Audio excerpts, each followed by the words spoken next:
مولانا کے بڑے تعلقات تھے، یہاں ہندوستان کے جو اہم لوگ ہیں ان سے بڑے گہرے روابط بھی تھے، اور مولانا سے لوگ مشورے کرتے تھے اور ان کی خدمات کی قدر کرتے تھے۔ مولانا ایک بڑے عالم بھی تھے، اس کے ساتھ ساتھ ایک بہت بڑے انسان تھے۔ ان کے جو اخلاق ہمارے سامنے ہیں، ہم سمجھتے ہیں کہ بہت کم ایسے لوگ ہوتے ہیں جن کے اندر اخلاق کی ایسی بلندی ہو، کوئی چھوٹا ہو یا بڑا ہو، امیر ہو یا غریب ہو، ہر طرح کے لوگ مولانا کے پاس آتے تھے اور مولانا سب کے کام آتے تھے، ان کی پریشانیوں کو سنتے تھے۔ بلکہ ایسا ہوا اخیر زمانے میں جب مولانا بہت بیمار تھے اور ان کے لیے بیٹھنا مشکل ہوتا تھا، میں نے دیکھا ہے کہ لوگ آتے تھے اور دیر دیر تک اپنے دل کا حال مولانا کو سناتے تھے۔ ہم نے کبھی کہا بھی کہ آپ ایسی تکلیف اٹھاتے ہیں، تو مولانا نے یہ بات کہی کہ میں ان کے کیا کام آ سکتا ہوں، اگر یہ اپنی تکلیف سنا کر کچھ آرام محسوس کریں تو یہ بھی ایک بڑی خدمت ہے، میرے لیے بڑی بات ہے۔ تو مولانا ان کاموں میں ساری زندگی لگے رہے۔ انہوں نے بڑے بڑے اداروں کی بھی سرپرستی کی، ندوۃ العلماء کے وہ ناظم تھے، ریکٹر تھے، اور اس حوالے سے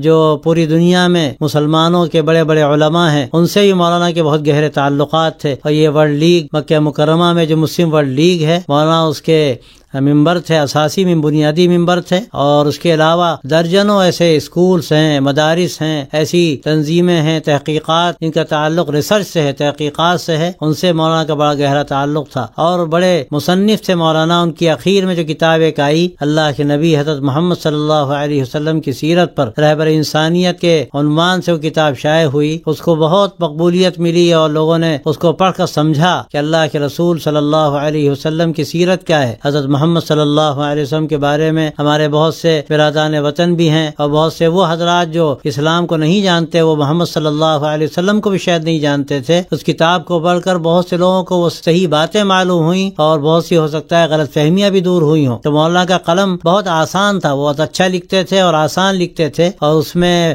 لوگوں کے لیے بہت سامان ہوتا تھا فائدہ اٹھانے کا، اور بڑی آسانی سے لوگ اس سے فائدہ اٹھاتے تھے۔ اسی طرح مولانا جو تقریریں کرتے تھے، بات کہتے تھے، وہ بھی زبان ان کی بڑی آسان ہوتی تھی اور بہت ٹھنڈے ٹھنڈے وہ بات سمجھاتے تھے، تو اس سے لوگوں کو بڑا فائدہ پہنچا۔ تو ان کی شخصیت ایک عالمی شخصیت تھی، لیکن خاص طور سے ہمارے ملک کے لیے باعث فخر تھے۔ بلکہ مولانا کے انتقال کے بعد جو پیغامات آئے اور لوگوں نے جو مولانا کے سلسلے میں اپنے تعلق کا اظہار کیا، اس سے اندازہ ہوتا ہے یہاں ہمارے یو پی کے بڑے ذمہ دار اور یہاں کے جو حکومت کے سب سے اہم ذمہ دار، انہوں نے یہ بات کہی کہ مولانا کی شخصیت ہمارے لیے فخر کی چیز ہے، یہ ہمارے صوبے کے لیے وہ باعث فخر ہیں۔ تو اسی طرح ہم سمجھتے ہیں کہ پورے ملک کے لیے اس وقت ان کی ذات باعث فخر تھی۔ انہوں نے جس طرح جوڑنے کی کوشش کی، ہر طبقے کو جوڑنے کی کوشش کی، چاہے وہ مسلمان ہوں، چاہے وہ دوسرے لوگ ہوں، ہمارے ہندو بھائی ہوں یا اور دوسرے مذاہب کے لوگ ہیں، مولانا نے سب سے ملتے تھے اور سب کو سے جوڑنے کی بات کہتے تھے۔ مجھے یاد ہے کہ مولانا نے ایک تقریر میں بہت جوش کے ساتھ یہ بات کہی کہ دیکھیے، ہم اس ملک میں رہتے ہیں تو ہم یہاں اگر زندگی کوآپریشن کے ساتھ گزاریں گے تو ہماری زندگی اچھی گزرے گی، اور اگر ہم ایسی منمانی کریں گے، ایک دوسرے سے الگ رہ کر اپنی زندگی گزارنا چاہیں گے، تو ہم صحیح زندگی نہیں گزار سکتے۔ اور مولانا نے اس کی مثال بھی دی، دیکھیے ایک کرتا ہے ہم پہنے ہوئے ہیں یا شرٹ پہنے ہوئے ہیں، اب دیکھیے شرٹ ہمارے جسم پر کیسے آئی، اگر اس کے لیے سوت تیار نہ کیا جاتا اور پھر اس کے بعد کپڑا نہ بنایا جاتا اور پھر کپڑا مارکیٹ میں نہ آتا اور پھر وہ درزی کے پاس نہ جاتا، تو کیا ہم یہ شرٹ پہن سکتے تھے، یہ قمیص یہ کرتا پہن سکتے تھے؟ مولانا یہ بات بہت طاقت اور زور سے کہتے تھے کہ کتنے لوگوں کا اس میں ہاتھ لگا، اس کے بعد جا کر ہم یہ شرٹ اس قابل ہوئی یا کرتا اس قابل ہوا کہ ہم اس کو پہن سکیں۔ تو مولانا کہتے تھے اسی کی ضرورت ہے، یہ ملک کوآپریشن سے چلے گا، ہم ایک دوسرے کی مدد کریں، ہم ایک دوسرے کے کام آئیں، ہم کمزوروں کے کام آئیں، جو بیچارہ کبھی کسی دشواری کی وجہ سے اپنا کام نہیں کر پا رہا ہے، ہم اس کی مدد کریں، ہم اس کے کام آئیں۔ تو مولانا اس کے لیے جگہ جگہ جلسوں میں بات بڑی طاقت سے کہتے تھے اور اس کی اہمیت سمجھتے تھے۔ ہم سے مولانا نے درجنوں مرتبہ یہ بات کہی، چونکہ میرا خاص تعلق ہے آل انڈیا پیام انسانیت فورم سے، تو وہاں کہتے تھے کہ یہ وقت کی سب سے بڑی ضرورت ہے، اس کام کو تم بہت زور سے کرو، طاقت کے ساتھ کرو، پورے ملک میں کرو، اس وقت لوگوں کو جوڑنے کی ضرورت ہے۔ لوگوں کو جو خانوں میں بانٹا جا رہا ہے یہ ہمارے ملک کے لیے نقصان دہ ہے اور ہم سب کے لیے نقصان دہ ہے۔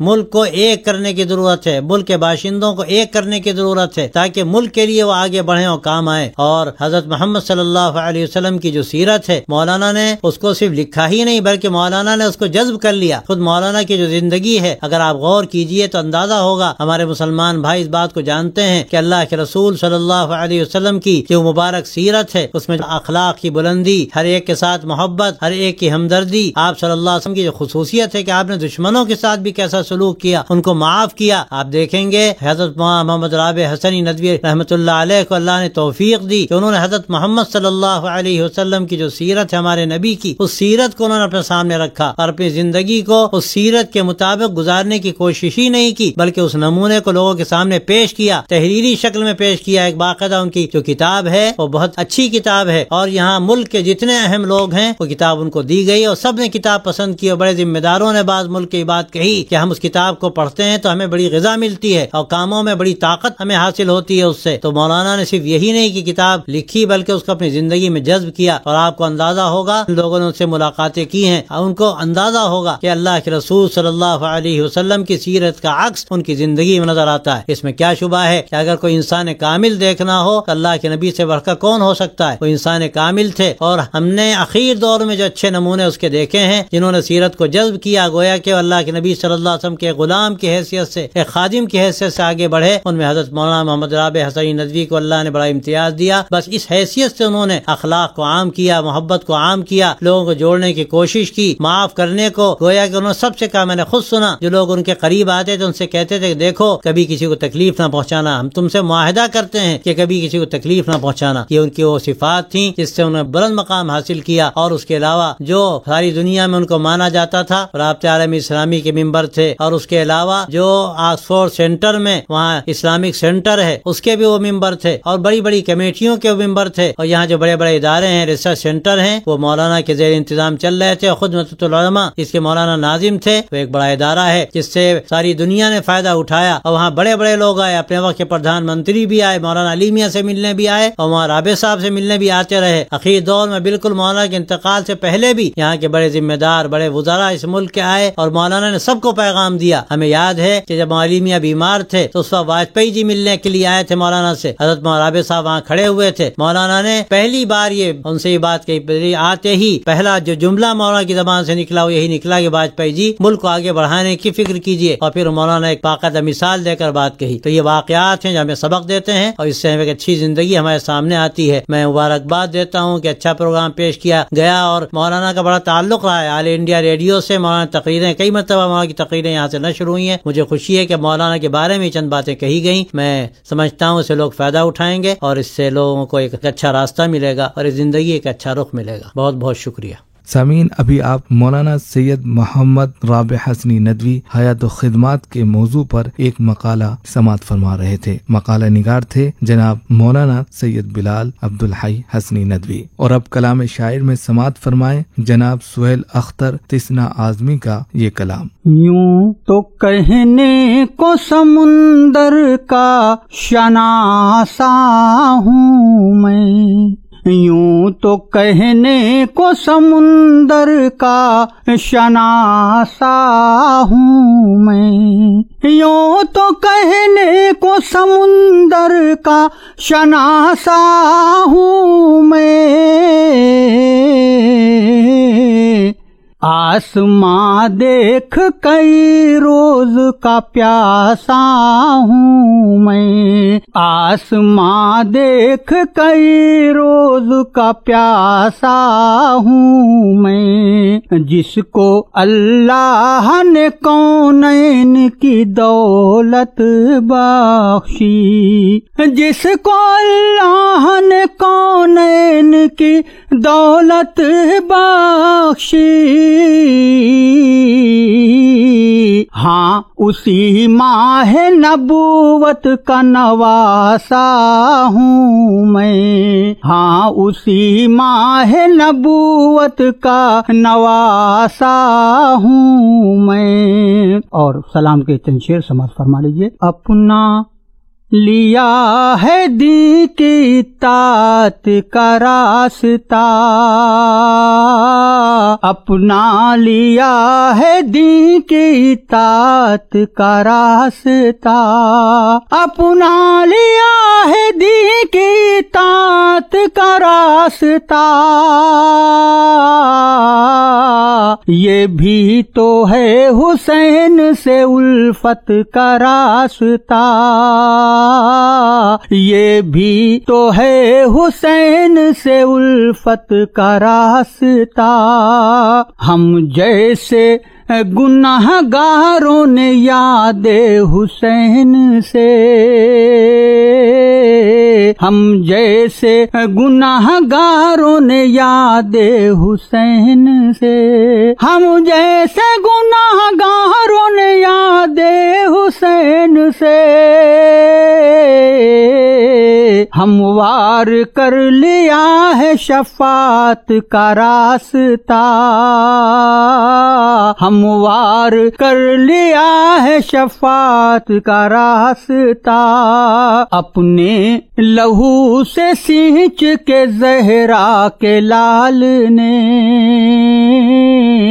اپنے لہو سے سینچ کے زہرا کے لال نے،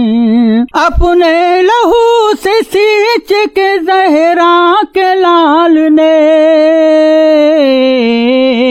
انمول کر دیا ہے شہادت کا راستہ،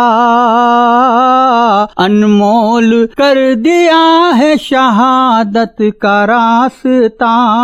اسلام کی بقا کو ضرورت لہو کی تھی،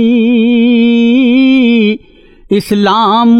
کی بقا کو ضرورت لہو کی تھی، اسلام کی بقا کو ضرورت لہو کی تھی،